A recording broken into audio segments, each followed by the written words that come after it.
It's your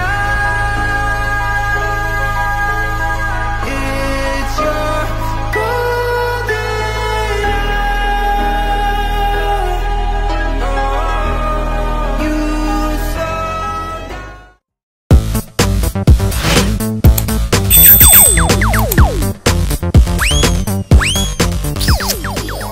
Good morning mga Mondinatics. Actually, wala akong nabook hot air balloon na tour today. Mag-horse riding tayo. Kinakabahan ako. 2 hours ride yun, but I can do this. I need to do this, guys. Tara, let's go. Missing ako na maaga, around 4. Tapos yung taxi ko 4:20. Let's go.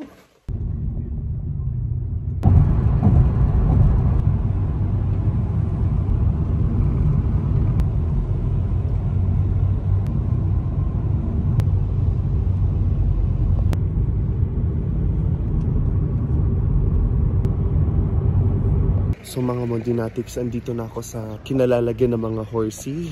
So kinakabahan ako bigla, parang gusto ko mag-back out, pero andito na tayo. Ngayon mga kabayo natin. Ito yung aso, bisita ko. Hello! Kawaii! Makagat pa ako, tara na! So guys, sasakay na ako ng kabayo. So kukunin yung kabayo ko, kinakabahan ako guys. Nandito. Just to inform you mga Mondinatics, I haven't ridden a horse for about many years. Siguro last time ko nung nasa Burnham ako nung 6. So actually medyo kinakabahan ako, but YOLO. Maling decision ko, dapat pala nag-jacket ako, ang lamig. So dyan guys, kabayo ko. Pero hindi ko alam kung alin dyan. Kinakabahan ako, my god, sa lamig. So guys, guess what? Nakasakay na ako sa kabayo ko. Irian ang name ng aking horsey. So yung company namin. Tapos makikita nyo mga hot air balloons na set up na nila. Siyempre ako, yung sakit na ng pet ko, kinakabahan ako, pero okay pa naman so far. So yan si Irian. Sinusimulan na nilang palakin yung hot air balloon.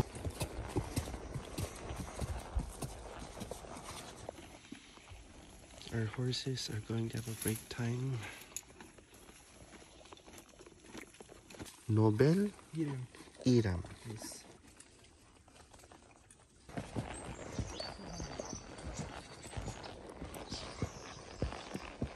Si Seme. Ngayon mag-isa ko na naghahawak ng horse. Tapos we're in front of the church. What's the name of this church? Holomé Church. Holomé Church. So we're going inside the church. Oh. So this is house, picture house. Which is this way. Ah, you live here? Yeah. Oh.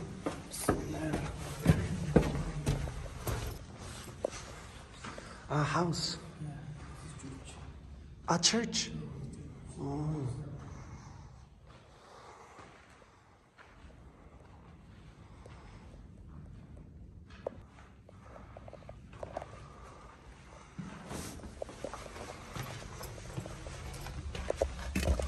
Those are the horses. Pigeon.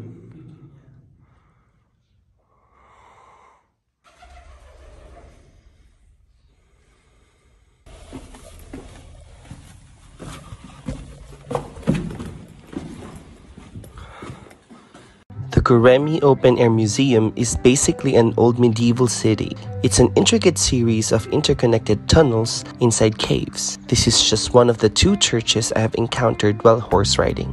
Besides its famous balloon rides, the museum has a collection of caves carved into the stone for hundreds of years. Halloumi Church is beautiful but unfortunately not well preserved. Many churches were carved here because it was a pilgrimage place to Christians and a location for sacred burials, a center for nuns and monks. Grabe guys, nakakatakot ang taas ng bangin. Oh, ayan siya oh. Oh my god. Pero grabe, ang ganda, ang daming hot air balloon. Tingnan ninyo.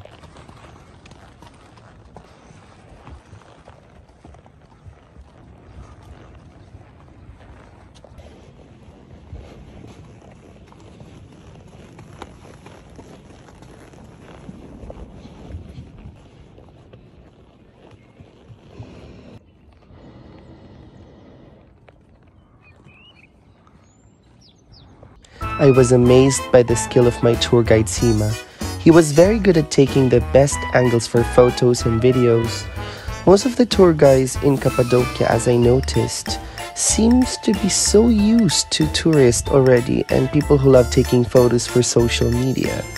It proves, however, that working with animals can be quite difficult, just like my horse Arian, who was apparently hungry while we were taking this video.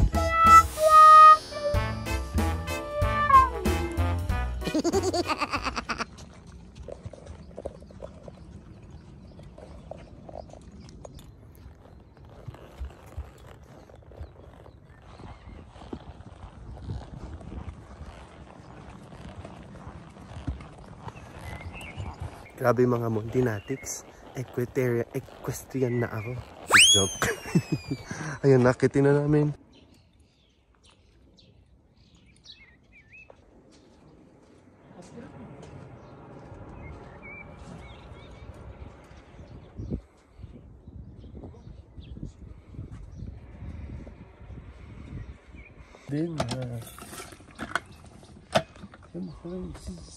Mga Montinatics, sobrang worth it yung horse ride. Nakakatakot sa una. Bigla akong naging equestrian job. So ang ganda guys. I feel so blessed na during my birthday nakita ko tong hot air balloon. Tapos nakasakay pa ako ng horse.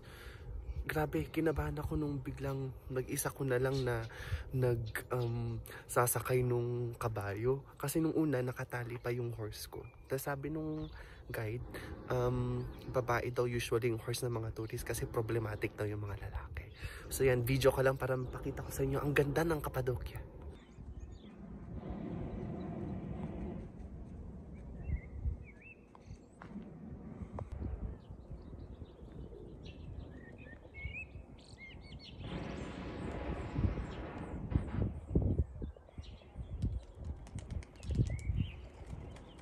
Hello! Alam nyo guys, hindi ko mapigilan na biglang maging emotional. I just feel so blessed. Sobrang serene ng experience na to. Kasi parang makikita nyo yung mga rock formation, tapos yung mga hot air balloon. Parang naiiyak ako. Tapos birthday ko pa, pero I'm just trying to control myself.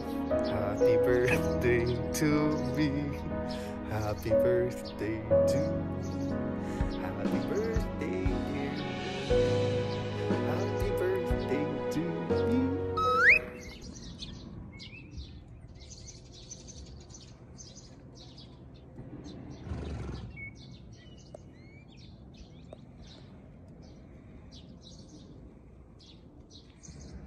Tapos guys, sa taas, ang sarap din ng orange juice nila. So, ayun, perfect for the weather.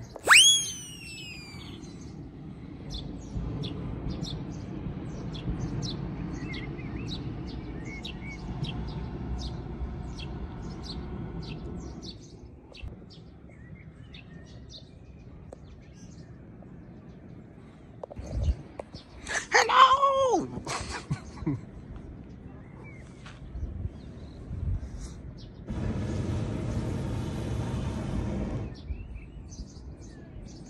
Sabi siguro nilang epal naman nun.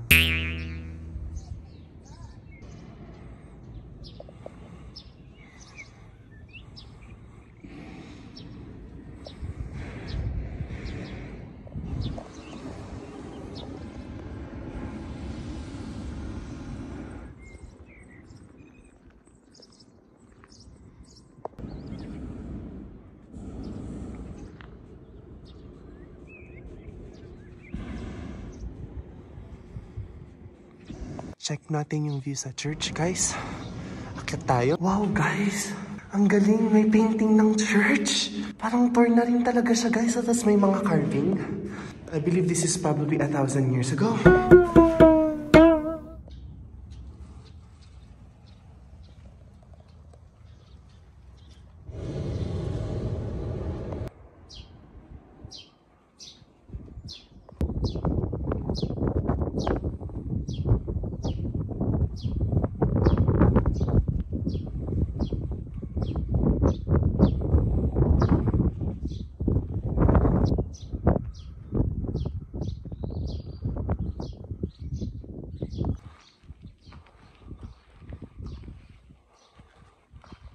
yung hot air balloon, feeling ko until 2 hours lang siya. Kaya kapag balak niyo mag horseback riding, make sure na around 4 o'clock gising na kayo. Tapos yung horse, pupunta ng around alas 5, ganyan. Maganda kapag mag-book kayo ng marami. So lalagay ko yung link down below o yung name ng agency na pinagbukan ko kasi ang galing nila.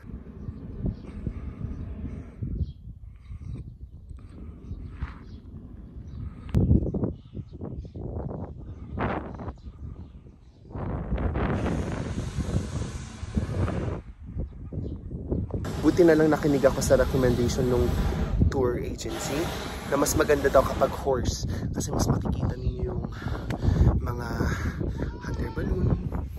Hello! Having a good time? Take care! Baba pa pala sila dito, guys. May mga butas pa pala dito, guys. Malapit ng sunrise.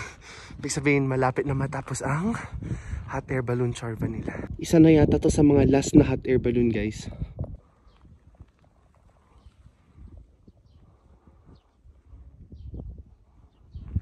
Explore nyo lang kasi hindi lang pala sa baba, meron pa dito sa taas. So ang dami ninyong pwedeng makuhang magandang angles kapag nag-book kayo ng horseback riding tour nila. Merong view ng church, merong view dito sa taas. Ang ganda, guys, very spectacular.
Happy guys, sabi ko hindi ako magpa-vlog, diba? Hindi ko mapigilan kasi ang ganda ng view, guys.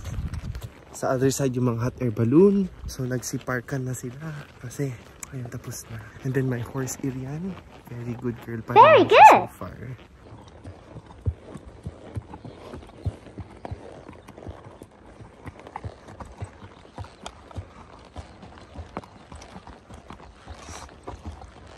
Ang ganda ng araw, guys. So perfect. I love Cappadocia. Ang ganda. Magnifique. Napapa-French ako bigla. Nani?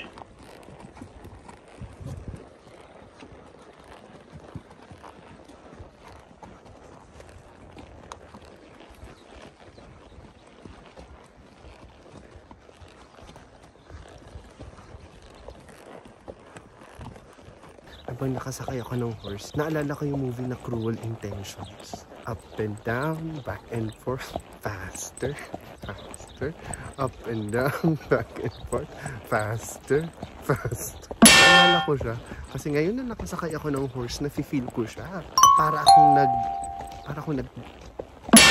Parang nafe-feel ko yun. Pero ako yung nakasakay, joke. Nakaka-liberate na experience siya kasi parang never in my life na makalain na makakaya ko. Magganyan-ganyan ng horse. Gosh. Paano ko ito nagawa guys? Hindi ko alam honestly. As in, iniwan niya ako mag-isa. Kita nyo yan? Kanina may tali. Ngayon wala na. Ay. Problema ko naman yun. Paano ako ngayon babalik ng hotel? Kailangan ko pa mag-withdraw ng pera and everything. Thank you, Irian. Thank you, Seme.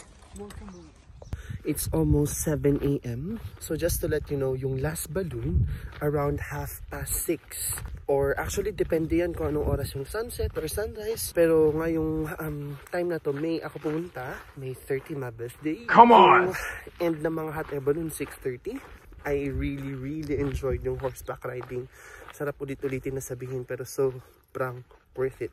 So medyo pagod na ako mag-take ng video sa horse. So magfo-focus na lang ako. So later guys, you'll see me back at the hotel. Bye bye for now.